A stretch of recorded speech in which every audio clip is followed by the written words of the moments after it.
helping CEOs and business leaders discover the energy to perform exceptional brilliance and positively impact the lives of those around them. Be inspired by world leaders and next-level gurus.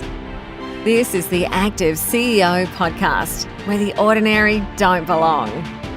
And now your hosts, Craig Johns and Ben Gathercole.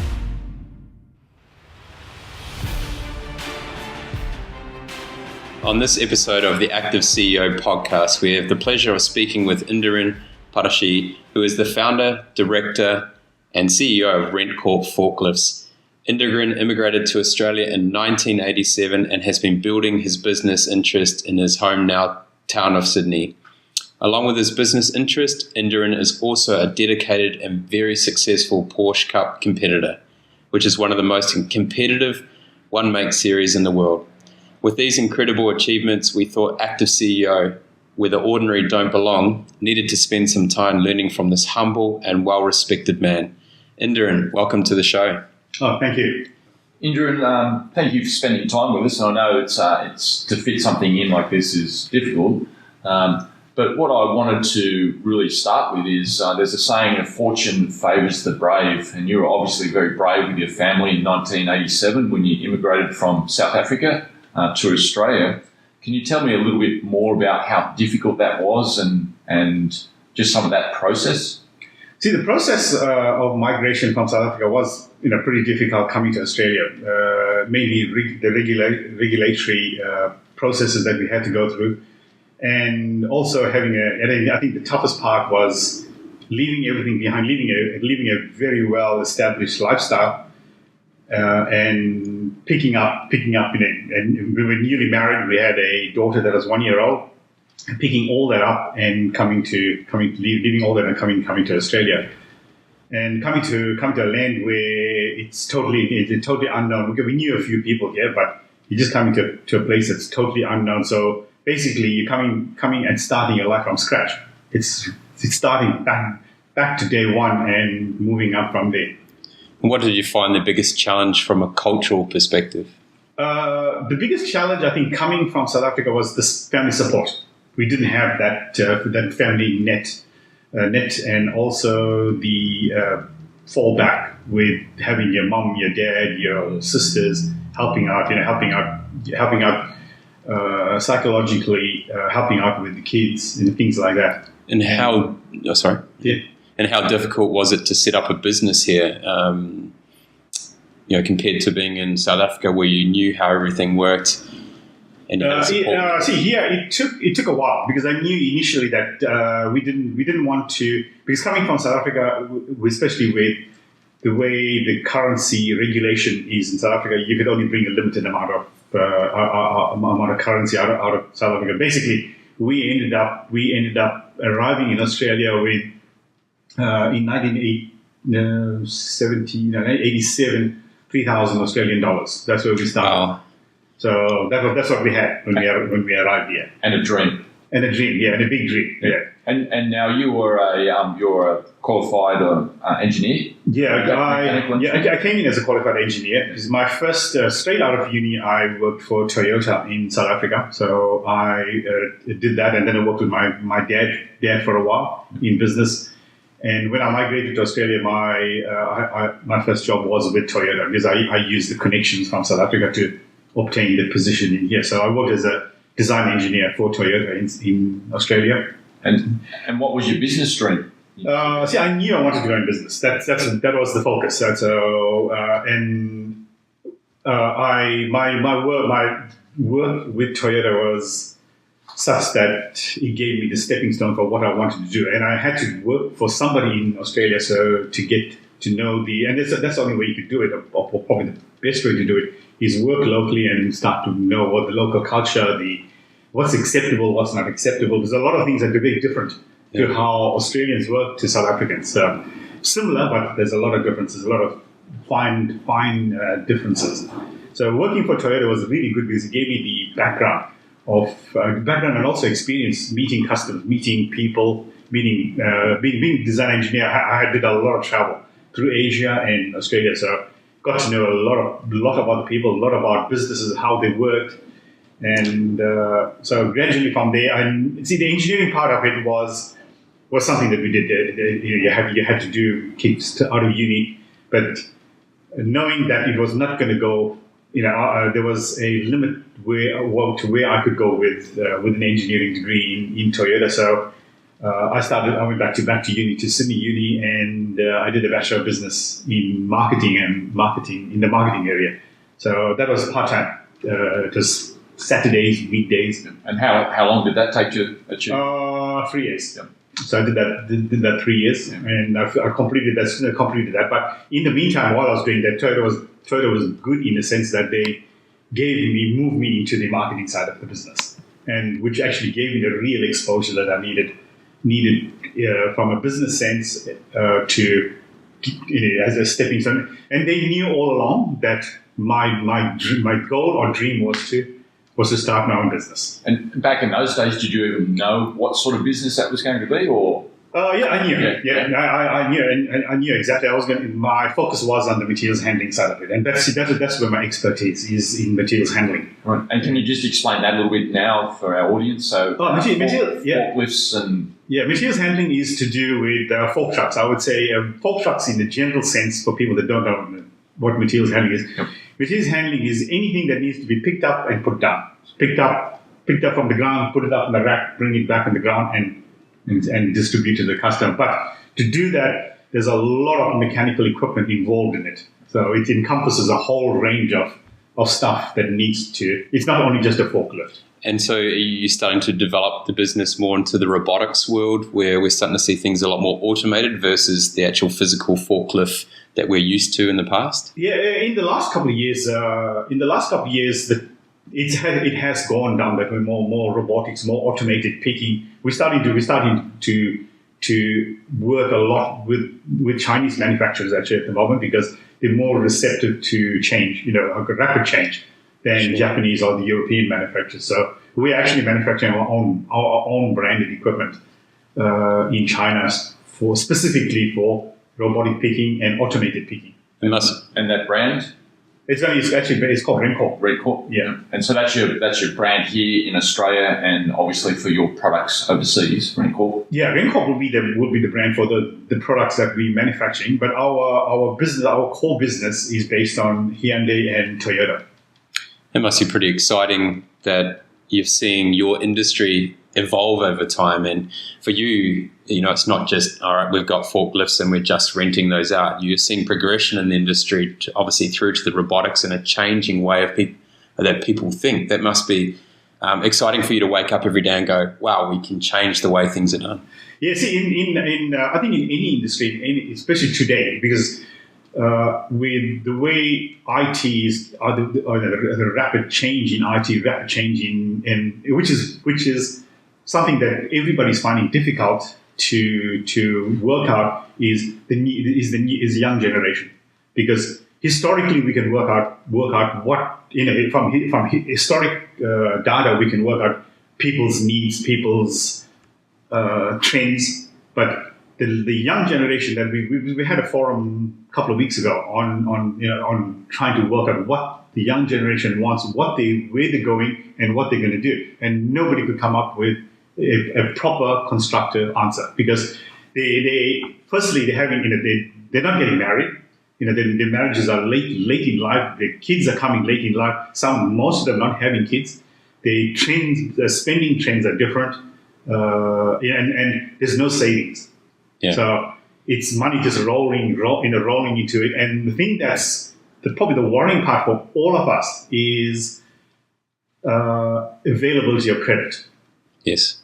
And it's being curbed at the moment, but it's probably gone too far before the curve is starting to fall into place. So, interesting insights there. I'm interested in your current business. Can you describe to us a little bit more about Rentcorp, the number of locations that you're in, the number of employees that you have? How's your structure work, and how do you see all that working? Yeah, see, Rentcorp currently has 30 full-time employees, but we have a whole lot of contractors that work for us. We've got 2 fixed operations, one in Sydney, one in Melbourne, that operate directly under the Rentcorp banner. And we have other operations in Brisbane, Adelaide, Perth, and Darwin. So they work under the Hyundai banner. So just a little bit of background of Rentcorp. Rentcorp operates under the Hyundai. We are a Hyundai distributor. And we used to run Toyota for many, many years till Toyota decided to not pull the pin, I would say, decided to operate it under their own banner. So that's when in the 7 years now, we Hyundai franchise. Yep. And that's a sole franchise in Australia? No. We for obvious reasons we've only decided to go for New South Wales and Victoria as the sole supplier in those two states. Mm-hmm. And the rest of the country is done by distributors. Yep. What do you think is your competitive advantage? Or is that something you're not prepared to give away? I can give you some. I'm probably not going to tell you everything. But so our competitive advantage is probably, there's a couple of things. A couple of things we do, which we do very differently to lots of the other companies. And it's something that I think any business needs to, if you're starting a business or even if you're established business, is to know what your competitors are doing.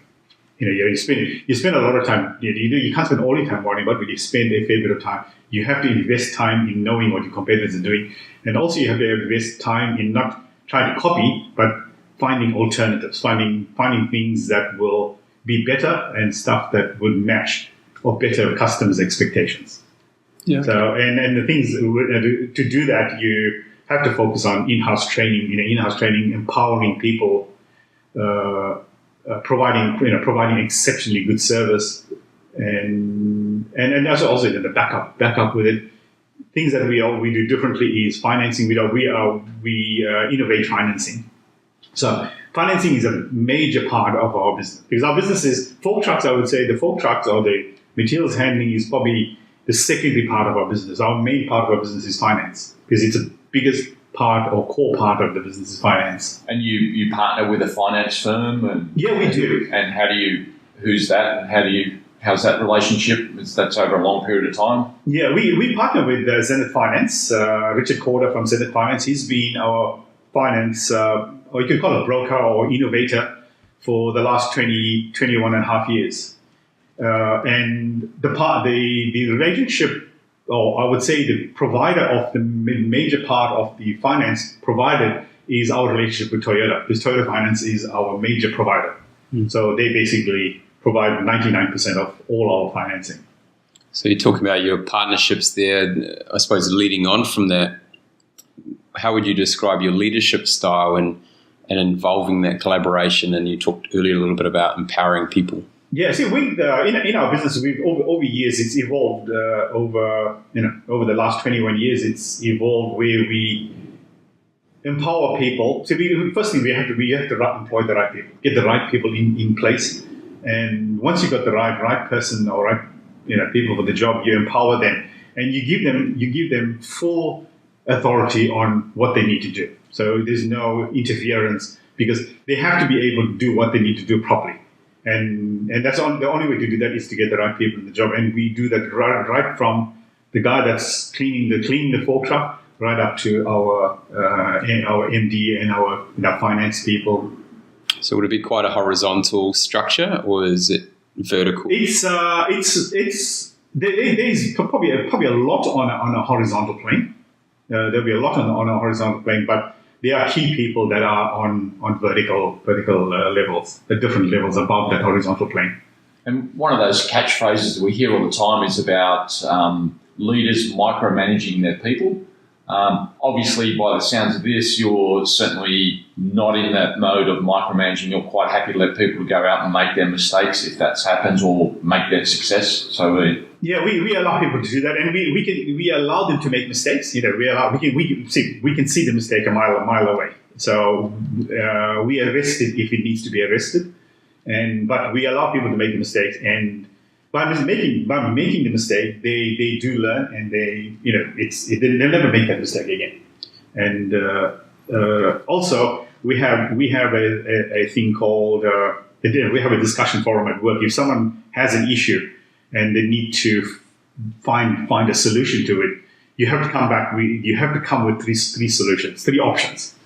So we look at the three options, and we decide, okay, and there could be all three could work. One could be really good, one could be mediocre, one average. And if we have a look at the solutions, we say that go pick one and run with it. So a lot of times they ask, are you going to are you going to supply? Supplier said, no, we're not going to give you a solution. Pick one and run with it. I said, and we tell them, if the three options that you put in there, if one of them was totally out of the ballpark and it's or all three didn't going to work, we'll give you our opinion, our option. But we allow them to take that option or whatever option they've got and run with it completely, finish the project, and we tell them they'll ask, what's your option? And we'll say, this is how we would do it. And that's a formal process that you guys use in your operation. And do you have a name for that? Is that just something you developed? I developed over years, and we run it all the time, and everybody, and they just do it automatically now. If there's something that needs to be solved, you come back with three solutions. And then our GM has been with me for quite 12, 13 years. So he's empowered that really, really well. So they don't come back to me again. Really, I get involved in it. But he knows how we work, and everybody knows how it works. And so they just they do it amongst themselves. That's wonderful. And so do you do anything else to help foster that innovation process? Sorry, say again? So using this, it's producing innovation inside the company. Yeah. Are there any other things that you do that help foster innovation? Oh, so we do a lot of in-house training. We do a lot of in-house training where we bring it's all groups. It's group discussion. And the thing at Rentcorp is that it's open forum. You're not ever going to get knocked back or be victimized for a solution or an idea, even it's a crap idea. If you come up with it, we'll take it on board, we'll look at it. Because the thing is, when you got 30 people working there, you got 60 eyes. Yep. So, and we in Master and Malcolm's only 4. So we, with the rest of them, they come up with, and it's amazing that the ideas that people come up. Sometimes it's the tiniest thing, but it's that $1 that you saved. That they brought up, you can save $1 on something. It just mounts up, over time. You could probably sell 1 million of those things, and then the $1 ends up into $1 million into your pocket, which you probably never would have had. So, and I'll put you on the spot. Can you recall any of those specific? Oh, there's quite a few. Quite a few. He doesn't want to give away his advantage here. He's not letting on. There's quite a few that. And I would imagine that a process like that also empowers your organisation to buy in and to be part of the idea. So everybody's across it then, rather than just one person. Would you agree? Yeah, that would be correct. Yeah, and the thing is that with our staff is that everybody's part of the organization. We don't have us and them. There's no us and them. Up until very recently, like you said, all the management we had it on one horizontal plane. But in the last couple of years, we had to make a few changes with that to change our general office manager, and had to be on a different level, because when you start bringing new staff in, they feel that they on the same plane as people that have been there 14 years. Yep. So we had to make a few adjustments in that to encompass it. Nice. For you're the leader. You run a very empowered team. What sort of strategies do you put in place, or habits that you do when you wake up in the morning to ensure that you're ready for your A game? Well, see, this I tell everybody before they leave the office is to put 5 points down, 5 items that you have to jot down. You probably see some in my book also. 5 items that you have that you're going to put down, and those 5 items has to be something that's going to change how we do business in the day. So it makes you think about during the day, because you don't write in the last minute of the day. So you jot it down when it comes to your memory. So you put down 5 points before you leave, and I do the same thing. So it's really good reflection and growth every single day. Yeah. So we do that. We do 5 points and we discuss it. It's an informal discussion on stuff, and it's amazing how you pick up on little items that people think about, or shall we? Like one of them is, I'll tell you, the customer's name is Carnival Shipping. So this come across the desk a few times back and forth, and someone said, we should probably approach them and offer them a solution, because from what we gathered and the conversations we've had with them, they've got a problem. They had an issue. They got a problem, but no other companies come back with it's one of our competitors that are supplying the equipment. But so we went in there and we offered them they came up as one of the items in that forum, and we discussed it, and we said, okay, the right person to do this was actually myself and Mark, our sales manager. So we should go and go and approach Carnival and offer a solution to them. So we did that. We took the idea and we ran with it. We went from the start. You can get knocked back. Sure. There's been knocked back. So we went there, and they were receptive because we came up with some ideas. We didn't give them everything because we don't want to take our ideas and go back to our competitors. We said, okay, this is a synopsis of what we can do, and this is what the benefits you will get out of it. And this is going back 3 years ago. So they're still our customer, and they've just re-signed the contract. So we supply all the materials handling for all the ships that come into Sydney, all the passenger ships. Yeah. So that's just one of the ideas. So recently there were a couple of others that we're working on. But that's what I'm even going to Melbourne today, this afternoon, is another solution that someone's brought up, which we're working on. Some of these things take, it's in infancy stages. It goes to incubation, and it does hatch down the way. So you talk about being quite an informal where you discuss these points. So are you someone that will get up and walk around the office and just have informal discussions with the staff, or is there a specific time and place where they bring these ideas to you? We have a specific time. Usually it's on a Friday afternoon. We all, that's Friday lunchtime, because we've had this going for years. Lunchtime, Rentcorp provides lunch for all the staff on a Friday. So we all sit together and we say, right, we have a lunch get together, and we go through, discuss. So sometimes people will come up with absolutely fantastic ideas, and some will, and we tell them absolutely honest. You don't have to write bullshit. If you can't come up with 5 ideas, don't write something for the sake of writing. Yes. So just say, I couldn't think of anything, for this week aside. And so this concept of the 5 ideas, where did you learn that? Like why did you bring that into your organisation? This came up when I was doing I did my postgraduate studies in marketing. It was one of the.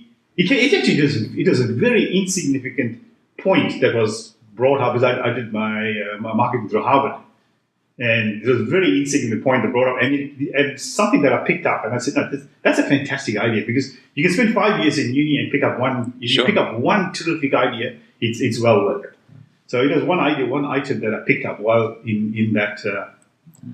Complexity can be the enemy. So finding something so simple is very valuable, and I think a lot of companies and people they're reaching too far when it can just be something so simple right in front of you. Yeah, like I said, it's right in front of you. You don't have to spend hours and hours and go through all kind of meetings. Like in Rentcorp, meetings are absolutely minimal.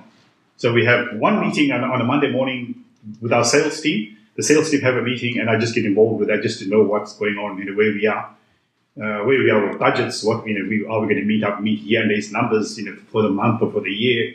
So I just get involved for 10, 15 minutes with that, and they just continue with their stuff. But we reduce our meetings to absolute minimum. You've got a lot of, you're very passionate about what you do. So what do you do to keep yourself active and healthy throughout the week and in the weekends? Work-wise, it's fairly hectic. There's a lot happening from a CEO side of it, from managing director side of it. There's a lot happening in the finance side of the business. I like to say, a fair bit of my day is taken up with probably structuring what finances we're going to need in the next week, the next month, the next 12 months.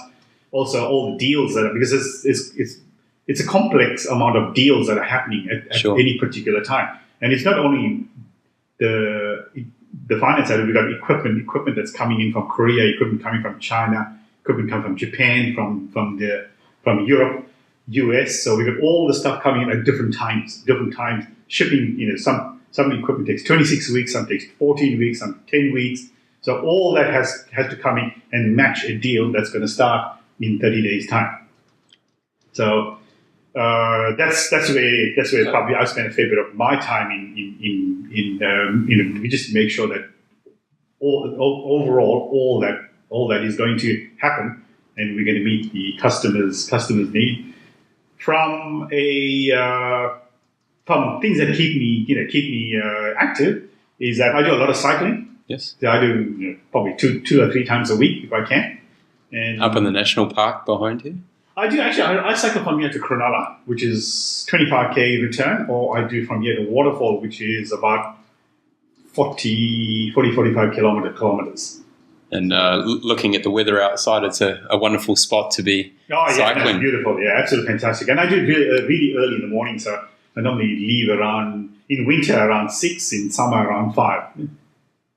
And obviously, your involvement with motorsport is massive. Yourself and your son, very successful over the years.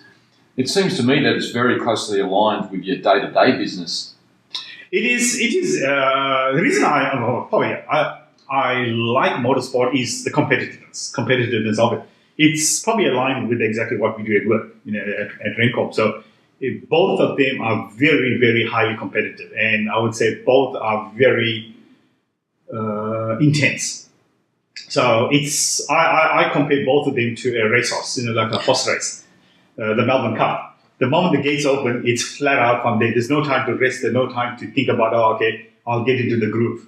So business is exactly the same. And we in business, and it's a pity that we didn't have this at work, is that we have a big sign in our boardroom. Business is like a wall. Winning only matters. Yeah. So that's the motto that we run by. And that's interesting that you say that, because you've also told us today that your staff, the relationship that you build with your people is the most important thing. So there's some, I guess, little bit not differences there, but that winning concept, but you also have to be conscious of keeping your people. Oh yeah, no, absolutely. I think any business, there's no business can operate without the people that the people, and also the right people. The business is absolutely nothing without the staff. Yeah, people. So I played probably a major role in the early days, but I play a very small role, in the current structure. We've built it up to a point where it basically runs itself. It runs itself. The people run themselves. You don't have to we don't micromanage anything. Nobody micromanages any part of the business. So how do you hire the right people? Like, this is a massive problem in industry. It's a tough one. It's a really, really tough. It's the toughest part of our daily running of the operation. His business. Like, we got 3 people started today, and the business continues. It's continually growing. So there's need for technical staff all the time. Like, every month, we're probably going to need an additional person, technical person. So we put on 3 today. And also probably finding staff is, you have to find it in an innovative way also, because you just can't advertise and get it because nobody applies. There's nothing. Whatever you get is crap, So what we've done, our challenge is finding mechanics, forklift mechanics. So what we've done in the last 3 years, we've decided to bring people, because if we get people from within the industry, they come with a lot of baggage and skeletons. And it's really, really tough to try and get them to change how we want them to operate. So what we've done is, in the last 3 years, we've decided to get people from outside the industry, totally outside the forklift industry, people from like NRMA, the car industry, the truck industry, all that type of industry, people that want to make a change. Because the forklift industry is really good in the sense that it's not heavy work like trucks, but the pay is much better than working on trucks, and it's a much lighter industry. It's more you get to visit a lot of different industries, a lot of different companies. You're not stuck in one particular job, 9 to 5. So it's a lot of movement. There's a lot of excitement. So what we've done in the last 3 years, we've got people from outside the industry, bring them in, and we train them. We put them under our banner. We bring them in when we said, okay, right, you work with our guys. We put them with our team. You work with the team for 3 or 4 months, and then you go out on your own in your own van. And we found that to be the best thing, and it's been pretty successful for us. Can see that your innovation is coming through that diversification of your staff. So, and it seems like, I suppose one of your biggest challenges is trying to find that new skill set that gives it diversity, as well as trying to fit them into the team. Because obviously we know that with the team working better together, then the whole organisation is going to be stronger. Sure, yeah, absolutely. And so onto your motorsport a little bit. When you get into that race car, what is it that keeps you focused and brings the passion out of you when you sit behind the wheel? Well, see, the thing about, I know I've been asked this question many times, lots and lots of times, because being so heavily involved in business, and then all the people that we race with, they're all, majority of them, I'm in the same position as I am. So we know what it is like. And I've been asked many times about motorsport. The thing is, I don't play golf. The only thing I do is I go to the gym and I cycle and I swim. And my golf outlet is the race car. Yeah. So, and what I like about probably the best thing about getting behind the wheel of the motorsport, you're traveling at a couple hundred meters per second, right? So, and it's the easiest way to kill yourself if you're not focused. The thing is, when you get into a race car, you can't think about business. You can't think about if this guy's paid his bill or didn't come to work or any of those things. You're 100% focused on what you're doing in front of you. So it's absolutely 100%. So you totally forget everything, and you just focus on what you're doing, because what you're doing there is you have to be 100% committed. So is that when you open the door handle, or do you have to mentally prep yourself before you go into that situation? You mentally prep yourself before you go in. And what sort of strategies would you use to do that? So yeah, before you, for myself, I don't play music and all these funny things that people do. Before I get into a race car, I've got my race notes on the track itself, all the things that I need to do at different parts of the track. I go through it, I read it, I absorb it, memorize it, I just close my eyes and I just focus on the track that I'm actually driving, and I physically mentally drive that track in my mind, and then I put the helmet on. So now, I've been lucky enough to witness that, and it's obviously your engineering background coming out, but you're very methodical, very deliberate, very professional in your actions, and I can see that sort of transcribes into the way that you drive the car, which once again is very professional, very smooth, really well thought out. It's a full credit to what you do there. Yeah, I think, like you said, I think you hit the nail on the head there when it comes to the engineering side, because engineering is a very focused science. It's very, it's structured, so it's not, when you think about it, I would do things exactly in the same order, do this, put the gloves on top of the engineer, go to the notes, focus on it, race, do the track in your mind, then put the balaclava, the gloves, and everything done in a sequence, as such. And on the opposite side of the fence, when you see drivers or operations that are probably not doing it in that fashion, does that sort of wind you up a little bit? Oh, it does. It doesn't wind you up. I mean, you wonder what the hell we're thinking, or what are you thinking? Because it's, especially if somebody's in the same race as you do get wound up, because you're racing against them. They're not prepared, and they're doing about the same speed, and they're doing around the same speed you're doing. And if you don't have that focus, lots can happen. Accidents can happen. Everything happens so fast. It happens really, really fast. Well, you drive in one of the most competitive categories worldwide, and you go very well in that category. What are your goals? Like, where do you want to take this? That's a tough one. So see, at my age, I'll probably be in the pro-am, in the professional amateur series, which is I'm running at the moment, and I want to probably race as many years as I can. Because I'm 58 now, so I'm trying to race as many years as I can. Be really competitive. That is the hard part, is to be really competitive. I don't know when I will stop. I'm sure the day will come when I know I'll have to stop. I don't want to stop, after an accident or something like that. But I'll know before I get to that part when I say, you can't concentrate. The body, it's very demanding on the body. Racing is very demanding. I think racing, as well as being a CEO, is very demanding mentally, physically, on the body. And I spend a lot of time walking about. I don't sit in the office. The least of my time is actually sitting in the office. I spend a lot of time with people, walking around, talking to people, seeing what's happening. And the racing is just as focused or intense as being at work. So I'll know when.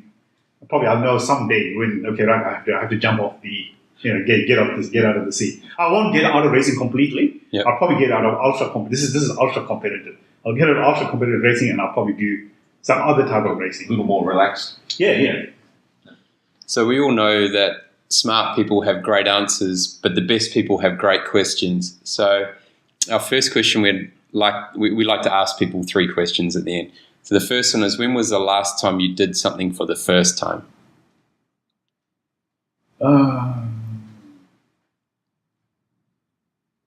Think about that. I would say May. In May. Yep. And what did you do in May? Oh, this happened for the first time. We just decided to jump on the plane and go to France. Yeah. Yeah. Wow. With the whole family, or no, just myself and my wife. Yep.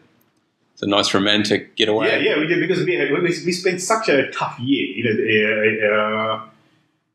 in the last 12 months. So, and it's been a very intense year with growth and a whole lot of other things, because we're also constructing we're building. It's a new construction going on at the moment with our expansion program. So we decided that in May we'll just jump on the plane, and off we went. We went to Europe. Fantastic. And it coincided really well with her birthday, because it was the month of her birthday. So we were in Paris. We were in some brownie points. We were in Paris for her birthday, so it worked out really well. So I'd like to ask, what is one thing that you do to be an active CEO? Someone that's really involved with everything you do. And I think you've given us a few hints along there. Yeah. You're non-negotiable. That's one of the points. One of the probably key points there, I would say, is non-negotiable. And probably a few things, I would say, but probably.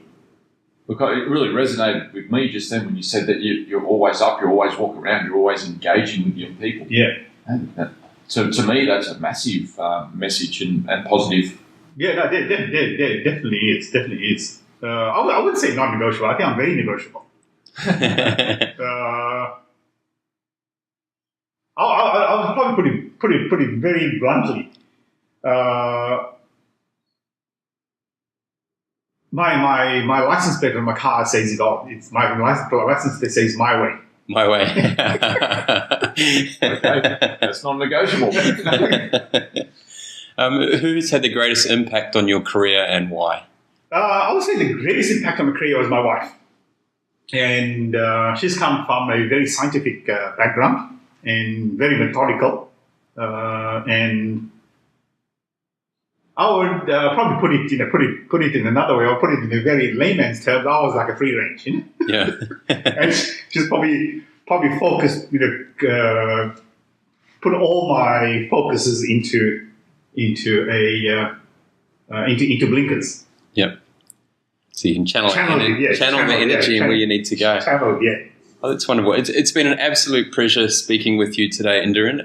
We really appreciate the insights that you have given us into your company, Rentcorp, that passion you have for winning, and that desire to really empower people to make those decisions and push for innovation and try and drive the industry forward.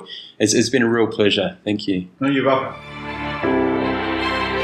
In our Active CEO Quick Fix, I'd really want to talk about the fact of the way that you schedule your training time or your wellness. into your week and not being overwhelmed with what you think you have to do. It's really important, especially if you have a secretary or your staff have access to your calendar. They'll try and put in a meeting or give you a call when you've got a free space. Now, you obviously don't want to. You want to make sure that you get to do that piece of exercise or that active wellness aspect part of your day. So it can be really important just to schedule it in so you don't miss out on it. Yeah, absolutely. And I think it's critical to understand too that you don't need hours upon hours to do this. If you're on a tight schedule and a little bit of maintenance for your wellness, a 20 or a 30-minute break where you can walk or run or just get out is really important to schedule in. Yeah, quite often we'll see athletes that have got or people that have like a 1 hour session scheduled and they go, I've only got 40 minutes left before I have to go out to get ready for dinner. And so they blow it off rather than just going, you know what, I'll just do 30 minutes and maybe increasing the intensity a little bit. Yeah. And I'm certainly a big believer in a little bit all the time is better than just waiting to try and do the big bit a little bit at a time. And look, you may even want to utilize the power nap as well. Scheduling in a power nap. You don't need to block it out and say it's a power nap in your schedule, but you might go, that's your time, because just the 5 minutes of shut-eye. Yeah, and that's that mindfulness and again, a bit of yoga, a bit of breathing, things like that really helps steady the ship, so to speak. And we're seeing different people use that at the beginning of the day, so they reset from the day before and they start the day in a really good headspace. Some use it midway through the day, and we've seen other people also use it before they go home to their family. They want to be able to release the tension or the stress or the thoughts that they have from their day before they leave the office and head into that family life or the other social life they have. Yeah, absolutely. I certainly know from my perspective that scheduling my major part of the exercise in the morning is critical for the way I perform, but you need to understand how you actually perform and where it's best scheduled for the day for yourself. Ben, it was a real pleasure today to interview Indiran and speak with him about his amazing leadership style. Unbelievable, and just that passion that he has. The thing that really got me was he's so giving and so driven for new people to come in his organisation. And some of those lessons that he gave us were really critical. What did you think of those? Oh, the real diversity. He was looking to pull people from different industries, bring them in, and sort of give it a different creative and thinking space to the organisation. So, we talked a little bit about robotics in that forklift industry or the lifting and manoeuvring industry and what they're trying to achieve there. And one of the things that really was a big take home for me was around that if someone had an idea, they needed to bring 3 ideas to the table. So there were 3 options and all from different angles so that people could look at it from a different perspective and then understand what was actually most beneficial for the organisation. It was a really important mechanism because it was really allowing any staff member to have any idea. So there was no dumb ideas, so to speak, but you needed to justify your ideas. And it gave permission to bring all those to the table and thrash through them, so to speak, and then have the idea fit best for the organisation.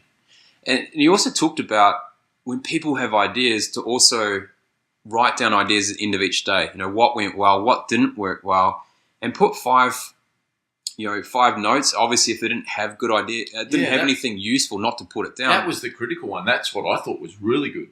And then to bring that together as a combined meeting, I think he talked about at the end of each week on a Friday, and to discuss that as a team. I think that was really important because 1, it gives a reflection time for each staff member, but 2, it makes them think a little bit about it before they bring it up with the rest of the team. Yeah. Full credit to their organisation, and you can obviously tell why they're successful and the passion behind it. And that just flows into his driving and the things that he does in motorsport, which once again, it just exudes passion and absolute belief in doing.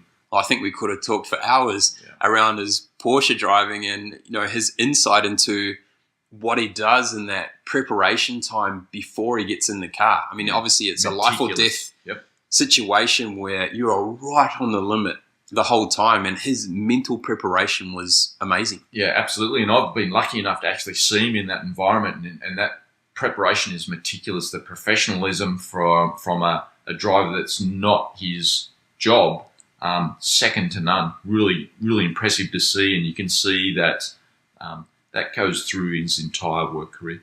And you can see that passion and that understanding and that whole preparation for the Porsche also flow into his work situation. I think it provided a really good balance for him where he was learning good aspects in the business that would help him when he's driving and vice versa. And that was, he just was excited about everything. Like, he was very passionate. He loves his company. He loves the people he works with, and he loves the clients he gets to provide wonderful solutions for. And the other thing through talking with him is he wasn't afraid to step outside of the normal. That example that he used when they went to the Carnival shipping, they took ideas and they weren't afraid to put that on the table that the idea might be stolen or not used by them. He was quite progressive in that way, and it was a real credit to how they operate as an organisation. I think that's important for any organisation or company. You've got to be continually pushing the boundaries. You've got to be seeking new ways to do things more efficient, more effectively, and get that competitive advantage over your industry. You know, what's a good point to make here, Craig, is that it's important not to worry about losing that idea. If you put those good ideas out there and you frame them correctly, you stand a good chance of that idea winning, and you shouldn't worry about losing it to somebody else. Yeah, so Ben, another fantastic episode. It was an absolute pleasure to interview Indiran. We got the pleasure of being in his house and with a wonderful view and setting, and something he was very proud of. Well, it's certainly, he's a man that you can put that tag of where the ordinary don't belong. You know, he's living that daily. And we know we've got amazing listeners on the podcast who do things different every day, aren't the ordinary people. So we thank you for listening to the show. This is Active CEO, where the ordinary don't belong. Join the Active CEO movement by visiting www.nrg2perform.com. That's NRG2perform.com. Share this podcast on LinkedIn and be sure to tag in NRG to Perform. Leave a review on iTunes. Drop us a line with your feedback and questions, and connect with us on the NRG to Perform Facebook and Instagram pages. Be sure to check out the next Active CEO podcast, where the ordinary don't belong.